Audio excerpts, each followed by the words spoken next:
Welcome back to level tutorial. இன்றைக்கி நம்ம என்ன பார்க்க போகிறோம்னா ப்ளே டெம்ப்ளேட்டை பற்றி பார்க்க போகிறோம். இது வந்து லெவலோடைய டெம்ப்ளேட் என்ஜின். இது வந்து நமக்கு இதை வச்சு நம்ம ஈஸியாக வந்து ஒரு டெம்ப்ளேட்டை வந்து ஈஸியாக க்ரியேட் பண்ணிக்கலாம். இதில் நம்ம பிஹெச்பி சின்டாக்ஸையும் நம்ம யூஸ் பண்ணிக்கலாம். இது எந்த ஒரு ப்ராப்ளமும் இருக்காது. இது ஈஸியாக இருக்கும். சரிங்களா? ஸோ அப்ளிகேஷனில் போய்க்கலாம். நம்மளுடைய ப்ரீவியஸ் அப்ளிகேஷனில் போயிட்டு இப்போ நமக்கு வந்து என்ன பண்ண போகிறோம் அப்படின்னா, இது வந்து நம்மளுடைய add.user_add.play.php இங்கே வந்து நமக்கு ஆல்ரெடி நம்ம லிங்க் எல்லாமே பார்த்துருப்போம். இதில் நம்ம எப்படி நான் வந்து கண்ட்ரோலில் இருந்து வேல்யூவை எடுத்துகிட்டு வந்து டிஸ்பிளே பண்ணுறது அப்படிங்கிறத நம்ம பார்ப்போம். சரிங்களா? வியூங்கிறது ஆக்சுவலாக வந்து நமக்கு லராவலில் எம்இசி ஃபார்மேட் வந்து யூஸ் பண்ணுறோம். சரிங்களா? அதாவது மாடல் வியூ கண்ட்ரோலர். மாடல் என்ன அப்படி ஏதோ ஒரு பர்பஸ் அப்படின்னா, நம்ம டேட்டாபேஸை வந்து டேட்டாபேஸில் டேட்டாவை வந்து ஸ்டோர் பண்ணிவிட்டு அதை வந்து கொரி மூலம் ரிட்ரீவ் பண்ணி அந்த இன்ஃபர்மேஷனை வந்து நம்ம மாடலில் வச்சுருப்போம். சரிங்களா? வியூ வந்து என்ன பண்ணுன்னா ஜஸ்ட்டு வந்து நமக்கு யூசர் இன்டர்ஃபேஸுங்களா, அதில் வந்து நம்ம டேட்டாவை வந்து எல்லாத்தையுமே எடுத்துகிட்டு வந்து டிஸ்பிளே பண்ணி யூசர்ஸ்க்கு வந்து காமிப்போம். கண்ட்ரோலர் எதுக்கு யூஸ் பண்ணுறோம் அப்படின்னா, பிஸ்னஸ் லாஜிக். அந்த டேட்டாவை வந்து டேட்டாபேஸ்லேருந்து ரீட் பண்ணி அதில் ஏதாவது மாடிஃபிகேஷனு, வேறு ஏதாவது ஆல்ட்ரு பண்ணுறது, இன்சர்ட் பண்ணுறது, ஸ்டோர் பண்ணுறது, அப்டேட் பண்ணுறது, இது எல்லாத்தையுமே நம்ம வந்து கண்ட்ரோலரில் தான் பண்ணுவோம். இதுதான் பிஸ்னஸ் லாஜிக்கு. இந்த பிஸ்னஸ் லாஜிக் மூலம் நம்ம டேட்டாவை வந்து ஃபில்ட்ரேஷன் பண்ணிவிட்டு இதை வந்து வியூக்கு வந்து எடுத்து வந்து ஜஸ்ட்டு வந்து டிஸ்பிளே மட்டும் பண்ணுவோம். சரிங்களா? அது எப்படின்னு பார்ப்போம். இது வந்து வியூ பேஜ். இங்கே நம்ம இப்போ என்ன பண்ண போகிறோன்னா, கண்ட்ரோலரில் போய்ட்டு ஹெச்டிடிபி யூசர் கண்ட்ரோலர் இங்கே போய்ட்டு நான் என்ன பண்ண போகிறேன் அப்படின்னா, ஆல்ரெடி கிரியேட் ஆகிருக்கு. இங்கே போய்ட்டு நான் இங்கே போய்ட்டு ஃபஸ்ட்டு ஃபார் எக்ஸாம்பிள் ஒரு வேரியபிள் க்ரியேட் பண்ணுறேன்.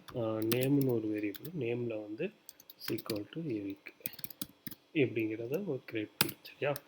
இந்த நேமை வந்து நம்ம வந்து ஃப்ரண்ட்டில் கொண்டு வரணும் அப்படின்னா காம்பேக்ட் யூஸ் பண்ணிக்கலாம். யூஸ் பண்ணிவிட்டு சேம் வேரியபிள் நேமை வந்து கொடுத்துடலாம். சரியா? நேம் கொடுத்துட்டு இங்கே நேரம் என்ன பண்ணுறோம் அப்படின்னா, இந்த யூசர் ஆடுங்கிற டெம்ப்ளேட்டில் போயிடுச்சு வந்து யூசர் நேம் கோலன் இங்கே போயிட்டு அந்த நேம் வந்து கால் பண்ணிக்கலாம். சரியா? இப்போ போய்ட்டு நம்ம யூஸராக வந்து இந்த பேஜை கால் பண்ணோம்னா யூசர் நேம் வந்து ஓகே வரல. ஒன்ஸ் அகெயின் ஏன் வரல, நேமுங்க வருது. சேவ் பண்ணிவிட்டேன். யூசர் கண்ட்ரோலில் இதையும் சேவ் பண்ணிட்டேன். ஆடுங்கிற பேஜில் எடிட்னு இருக்குது. அதை வந்து ஆடுங்கிற பேஜுக்கு வந்தால் யூசர் நேம் இஸ் எடிட். சரியா? இப்போ நமக்கு வந்து யூசர் நேம் வந்து வந்துட்டு, இப்போ ஃபார் எக்ஸாம்பிள் நான் கண்ட்ரோலரில் போய்ட்டு இதை இப்படியும் கொடுக்கலாம், இல்லை நீங்கள் இந்த மெத்தட்லேயே கொடுத்துக்கலாம், அரே மெத்தட்லேயே கொடுத்துக்கலாம். சரியா? இப்போ நேம் வந்து நேமில் வந்து இந்த வேல்யூ வந்து பாஸ் பண்ண போகிறீங்க. ஸோ இப்படியும் நம்ம வந்து யூஸ் பண்ணிக்கலாம். இங்கே போய் பார்த்தீங்கன்னா அதே தான் இருக்கும். ரிஃப்ரெஷ் அதே தான். சரியா? இப்போ நம்ம ஒரு அரே வேரியபிள் கொடுக்கலாம். சரியா? Example ledgers. அரேயில் ஃபஸ்ட்டு வந்து இன்கம், அப்புறம் இன்கம், எக்ஸ்பென்ஸ், அப்புறம் அசட். ஓகே, இது போதும். இப்போ நம்ம என்ன பண்ண போகிறோம்னா, இந்த அரே வேரியபிளில் கமா லெட்ஜர்ஸ் அப்படின்னு சொல்லிட்டு வச்சுக்கலாம். சரியா? இப்போ இந்த வேல்யூ இதை வந்து எடுத்துகிட்டு வந்து டிஸ்பிளே பண்ணிடுறேன். ஓகேவா? டிஸ்பிளே பண்ணிவிட்டு இந்த அரே வேரியபிளை வந்து வேல்யூ உள்ள இதை வந்து நம்ம இங்கே வந்து டிஸ்பிளேக்கு எடுத்துகிட்டு வர போகிறோம் அப்படின்னா அதே தான் ஜஸ்ட்டு லெட்ஜர்ஸ் அப்படின்னு சொல்லிட்டு நான் என்ன பண்ண போகிறேன்னா ஃபார் ஈச் பண்ண போகிறேன். ஏன்னா அரேயை வந்து ரீட் பண்ணுறதுக்கு for each at for each. ஓகேப்பா? Variable name is ledgers as ledger. சரிங்களா? இப்போ நான் என்ன பண்ண போகிறேன், ஒரு பி டேக்குள்ளே எழுத போகிறேன்.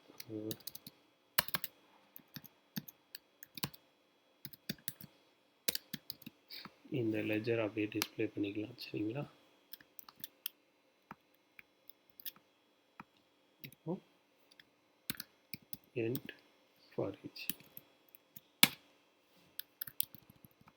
இப்போ போயிட்டு நம்ம இங்கே டிஸ்பிளேக்கு வந்துருக்கான்னு பார்ப்போம். இங்கே பாருங்கள், இன்கம், அசட்டு, எக்ஸ்பென்ஸ், இந்த மாதிரி ஃபார் ஈச் வந்து ப்ளே டெம்ப்ளேட்டில் வந்து யூஸ் பண்ணிக்கலாம். சப்போஸ் நான் இஃப் கண்டிஷன் யூஸ் பண்ண போனேன் அப்படின்னா எப்படி யூஸ் பண்ணிக்கலாம் அப்படின்னா, for example if at if open place close place I set, நான் இந்த லெட்ஜர்ஸுங்கிற ஒரு அரை வேரியபிள் வந்து எக்ஸிஸ்டாக இருக்கா இல்லையா அப்படிங்கிறத நான் செக் பண்ண போகிறேன். அதுக்கு இஃப் கண்டிஷனு ஐ செட்டில் இந்த ஒரு வேரியபிளை கொடுத்துட்டு எஸ்ஸாக இருந்துச்சுன்னா அது உள்ளே வரும் இல்லையா, அது நம்ம வந்து பி டேக் கொடுத்துக்கலாம். எஸ் எஸ் இல்லை அப்படின்னா நோன்னு கொடுத்துக்கலாம். அதை அட் எஸ் இதை காப்பி பண்ணிவிட்டு நோ. சரிங்களா, இப்போது நான் என்ட்டு கொடுக்குறேன். என்ட் இஃப் இப்போ நம்ம போயிட்டு எஸ் வருதா நோ வருதான்னு பார்ப்போம். சரிங்களா, எஸ்ன்னு வரும். ஏன்னா நமக்கு அரை வேரியபிள் அந்த லெஜருங்கிற வேரியபிள் இருக்குது.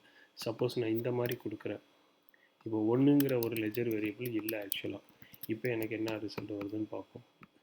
நோன் வருது. ஏன் நோன் வருது அப்படின்னா இந்த இடத்துல அரை லெஜர் ஒன்றுங்கிற ஒரு வேரியபிள் நம்ம கண்ட்ரோலர்லேயே பாஸ் பண்ணவே இல்லை, லெஜர் மட்டும்தான் பாஸ் பண்ணியிருக்கோம். அதனால தான் நமக்கு இங்கே வந்து எஸ்ன்னு பிரிண்ட் பண்ணாமல் நோன்னு பிரிண்ட் பண்ணுது. இந்த மாதிரி சுவிட்ச் கேஸு அந்த மாதிரி நிறையா இருக்குது. சரிங்களா, சுவிட்ச் கேஸு, இஃப் எல்ஸு, சுவிட்ச் கேஸு அந்த மாதிரி நிறையா சின்டாக்ஸ்லாம் இருக்குது. சப்போஸ் நீங்கள் இந்த மாதிரி தான் பிஹெச்பி சென்டென்ஸ் இந்த மாதிரி தான் யூஸ் பண்ணணுமா அப்படின்னா பிஹெச்பி சின்டாக்ஸ் கூட யூஸ் பண்ணிக்கலாம். பிஹெச்பி இங்கேயும் போயிட்டு பிஹெச்பி, சரியா, இங்கே போயிட்டு ஓகே எக்கோ போட்டோம்னா டிஸ்பிளே ஆகுதுன்னு. சரியா, நீங்கள் பிஹெச்பி சின்டாக்ஸ் கூட இங்கே வந்து நம்ம ரன் பண்ணிக்கலாம். பாருங்கள் இது ரன் ஆகும், ஏன்னா இது தானே டிஸ்பிளே பண்ணியிருக்கோம். இந்த பிஹெச்பி சின்டாக்ஸ் கூட ரன் பண்ணிக்கலாம். ஸோ நமக்கு பிஹெச்பி சின்டாக்ஸ் எதுவுமே வேண்டாம், அதனால தான் இந்த மாதிரி கர்லி பிரேஸ் வந்து கொடுத்துருக்காங்க. சரியா, இதுக்குள்ளே நம்ம சிம்பிளாக இந்த மாதிரி யூஸ் பண்ணால் போதும். ப்ளே டெம்ப்ளேட்டில் பிஹெச்பி சின்டாக்ஸும் நார்மலாக வந்து எடுத்துக்கும். ஓகேவா, எது வேணால் பிஹெச்பி சின்டாக்ஸ் யூஸ் பண்ணுறாங்க. நான் லராவலுடைய சின்டாக்ஸ் யூஸ் பண்ணுறது பெஸ்ட்டு தான். சரியா, இப்போ இந்த மாதிரி நம்ம வந்து எடுத்துட்டோம். இன்னொரு என்ன பார்க்க போகிறோம் அப்படின்னா, ஃபார் எக்ஸாம்பிள் இதை வந்து நான் ஒரு ஃபோல்டர் க்ரியேட் பண்ணிக்கிறேன். ஃபோல்டரில் வந்து பார்சியல்னு சொல்லிட்டு ஒரு ஃபோல்டர் க்ரியேட் பண்ணிக்கிறேன். பார்சியல்ஸ்னு ஒரு ஃபோல்டர் க்ரியேட் பண்ணிவிட்டு அதில் வந்து நான் வந்து ஒரு ஃபைலை க்ரியேட் பண்ணிக்கிறேன். அதில் வந்து மெனுன்னு வச்சுக்கிறேன். சரியா, மெனு. இப்போது இந்த மெனுவில் என்ன பண்ண போகிறோம் அப்படின்னா இந்த மெனுவை மட்டும் வச்சுட்டு, ஏன்னா நம்ம எல்லா பேஜ்லேயும் நம்ம மெனுவை வந்து கால் பண்ணியிருக்கோம் இல்லையா, இப்போ இந்த மெனுவை மட்டும் இங்கே கால் பண்ணிவிட்டு இந்த மெனுவில் இப்போ யூசர் ஆடு, எடிட்டு, வியூ பேஜ் இந்த எல்லா இடத்துலையும் பாருங்கள் இந்த மெனுங்கிறது காமனாகவே எல்லா இடத்துலையும் இருக்கும். ஸோ அதனால் நான் இதை செப்பரேட் பண்ணிவிட்டு இந்த மெனுவை இங்கே வந்து கால் பண்ண போகிறேன். ஸோ இந்த யூசருங்கிற பேஜில் வந்து இந்த மெனுவை எப்படி கால் பண்ணுறதுனா ரிமூவ் பண்ணிவிட்டு அட் இன்க்ளூட். சரியா, இப்போ பார்சியல்ஸ்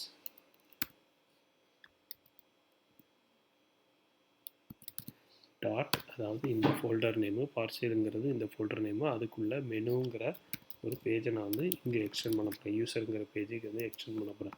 இப்போ வரதான் பார்ப்போமா, இங்கே பாருங்கள் பார்த்துட்டு, அதாவது இப்போ நான் இதை ரிமூவ் பண்ணுறேன் பாருங்கள். இங்கே போயிட்டு பாருங்கள், இப்போ இது மெனு போயிடுச்சா. இப்போ நான் இதை ஆட் பண்ணுறேன், இங்கே மெனு வந்துட்டு. சரியா, இது எல்லாமே ஒர்க் ஆகும், நார்மலாகவே ஒர்க் ஆகும். ஸோ இதே மாதிரி இதை கட் பண்ணிவிட்டு இதை காப்பி பண்ணிவிட்டு யூசர் எடிட்டுங்கிற பேஜ்லேயும் நம்ம இதை கால் பண்ணிக்கலாம். சரியா, அதே மாதிரி வியூங்கிற பேஜ்லேயும் நம்ம இதை வந்து கால் பண்ணிக்கலாம்.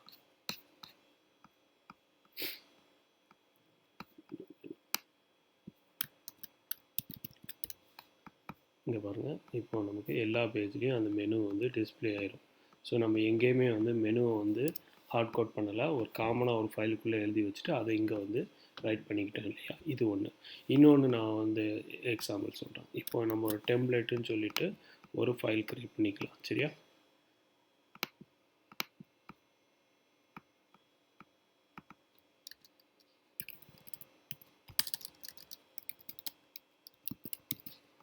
டெம்ப்ளேட்டில் ஃபைல் க்ரியேட் பண்ணிவிட்டு இந்த யூசர்ஸ் அப்படியே காப்பி பண்ணி இந்த டெம்ப்ளேட்டுக்குள்ளே போட்டுக்கலாம் எக்ஸாம்பிளுக்கு. சரியா? இப்போ நம்ம என்ன பண்ணுறோம் அப்படின்னா this is the template page. ஓகேவா? இது வந்து காமனாக பேஜ்.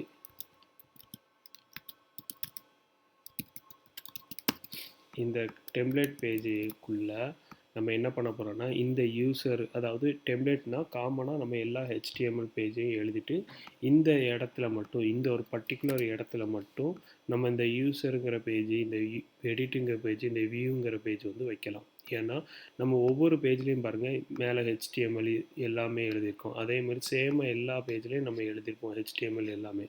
ஸோ அந்த மாதிரி வைக்கிறதுக்கு பதிலாக நம்ம ஒரு இடத்துல வச்சுட்டு இங்கே தேவையான யூசருங்கிற டெம்ப்ளேட்டில் தேவையான ஃபைலை மட்டும் நம்ம எடிட் பண்ணிக்கலாம். சரியா? இப்போ என்ன பண்ண போகிறோம் அப்படின்னா இந்த யூசருங்கிற டெம்ப்ளேட்டை இன்க்ளூடு பார்சல் மெனு, அதாவது இந்த டெம்ப்ளேட் பேஜில் எனக்கு மெனு வேணும். ஓகேங்களா? இது காமன். செகண்டு, நான் எந்த பேஜை வந்து நான் லோட் பண்ண போகிறேன் இங்கே அப்படிங்கிறத என்ன சொல்லணும் அப்படின்னா ஈல்டு அப்படின்னு சொல்லிட்டு இங்கே வந்து லோட் பண்ணணும் அப்படின்னு சொல்லிட்டேன். இதுக்கு ஒரு நேம் வைக்கிறேன். இது நீங்கள் என்ன நேம் வேணாலும் வச்சுக்கலாம். நான் கண்டென்ட்னு வச்சுக்கிறேன். சரிங்களா? இந்த கண்டென்ட்ங்கிற பேஜில் வந்து இந்த யூசருங்கிற பேஜை வந்து லோட் பண்ணணும். சரியா? இப்போ இந்த யூசருங்கிற பேஜில் போயிட்டு இது எதுவுமே எனக்கு தேவையில்லை.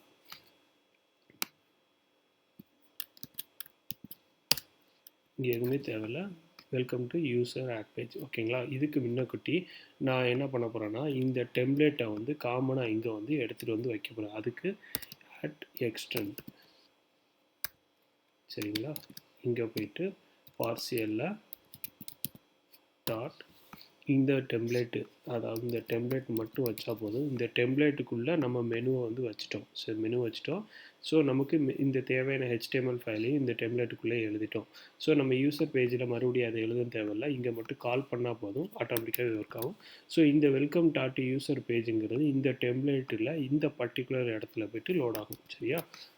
இப்போ இதை பண்ணியாச்சு. இப்போ இங்கே என்ன பண்ண போகிறோம்னா நம்ம வந்து சொல்ல போகிறோம் இந்த இந்த யூசர் ஆடுங்கிற பேஜில் இந்த டேக் இருக்குல்ல H1 டேக், இது இந்த டெம்ப்ளேட்டில் இந்த இடத்துல போய் ரன் பண்ணணும். அதுக்கு என்ன பண்ண போகிறோம் அப்படின்னா இன்னொரு செக்ஷன் இருக்குது, ஆட் செக்ஷன். எந்தெந்த செக்ஷன், அதாவது கண்டென்ட் அப்படிங்கிற ஒரு செக்ஷனுக்குள்ளே இதை போய் ஸ்டார்ட் பண்ணு, இதை போய் பேஸ்ட் பண்ணிக்க அப்படின்னு சொல்கிறேன். ஸோ ஆட் மறுபடியும் என்ட்டு வந்து செக்ஷனை வந்து க்ளோஸ் பண்ணிடலாம். முடிஞ்சுது. இப்போ என்ன நடக்கும் அப்படின்னா இந்த டெம்ப்ளேட்டில் இந்த யூசருங்கிற பேஜ் வந்து போய் விழும். எதெல்லாம் போய் விழும் அப்படின்னா இது மட்டும் விழும். அதனால தான் செக்ஷனு எண்டு செக்ஷனு இந்த கண்டென்ட்டுக்குள்ளே இந்த இடத்துல ரீப்ளேஸ் பண்ணிடும். சரிங்களா? ஸோ இதை பார்ப்போம். ஸோ அதுக்கு இங்கே பாருங்கள் யூசர் ஆடுங்கிற பேஜ். ஸோ இங்கே அவங்களுக்கு கன்ஃபியூஸாக இருக்குது அப்படின்னா இந்த டெம்ப்ளேட்டில் போயிட்டு நம்ம என்ன பண்ணிக்கலாம்னா this is the template welcome page, இதை வந்து நான் ரிமூவ் பண்ணிக்கிறேன். சரியா? இப்போ பாருங்கள் வெல்கம் பேஜ், இது வந்து வெல்கம் டு யூசர் பேஜ். இந்த வெல்கம் டு யூசர் பேஜுங்கிறது, யூசர் ஆட் பேஜுங்கிறது எங்கே இருக்குது அப்படின்னா அது இந்த யூசருங்கிற பேஜில் மட்டும் இருக்குது. இது மட்டும் இருக்குது. மீதி எல்லா இன்ஃபர்மேஷனும் இந்த மெனு இது எல்லாமே எங்கே இருக்குது அப்படின்னா இந்த டெம்ப்ளேட் பேஜுக்குள்ளே இருக்குது. ஸோ இந்த டெம்ப்ளேட் பேஜை வந்து இது ஜஸ்ட்டு ரன் பண்ணும். ரன் பண்ணிவிட்டு நான் என்ன பண்ண போகிறேன், இந்த மெனு வந்து பிரிண்ட் பண்ணிக்கிட்டேன். எனக்கு மெனு இருக்குது. இந்த மெனு வந்து டெம்ப்ளேட்டில் கொண்டு வந்துட்டேன். ஈல்டுங்கிற பேஜில் வந்து இந்த கண்டென்ட்டுக்குள்ளே நான் என்னுடைய வெல்கம் டு HTML டேக்குங்கிறத வந்து பிரிண்ட் பண்ண போகிறேன். அதுக்கு வந்து நான் சொல்ல போகிறேன் செக்ஷன் ஸ்டார்ட் பண்ணிவிட்டு எண்ட் பண்ணிட்டேன். ஸோ இந்த செக்ஷன் ஸ்டார்ட் பண்ணி எண்டு கொடுத்தேன் அப்படின்னா இதுக்குள்ளே என்னென்ன இன்ஃபர்மேஷன்லாம் இருக்கோ அது ஃபுல்லாமே வந்து டிஸ்பிளே ஆகும். சரிங்களா? இந்த நிறையா இது பண்ணியிருக்கேன் இல்லையா? இப்போ பாருங்கள் இது ஃபுல்லாமே வரும். ஸோ புரியுதா? இதான் டெம்ப்ளேட் என்ஜினு. இதை பற்றி நம்ம ப்ரீவாக நெக்ஸ்ட் பேஜில் வந்து பார்க்கலாம். சரியா? இதுக்கப்புறம் வந்து நமக்கு வந்து காம்போனன்ட்ஸ் இருக்குது. அதாவது ஒரு பட்டன் வேணும் அப்படின்னா அது இங்கே எழுதுன்னு தேவையில்லை. ஒரு பட்டனை காம்போனன்ட்ஸில் எழுதிட்டு அந்த பட்டனை எப்படி நம்ம இங்கே வியூ பேஜுக்கு வந்து கொண்டு வருது. ஏன்னா பட்டனுங்கிறது ரிப்பீட் ஆகிட்டே இருக்கும் ஒரு என்டையர் அப்ளிகேஷனில். அதை எப்படி நம்ம வியூ பண்ணுறது பார்க்குறது. சரியா? தேங்க்யூ, பாய்.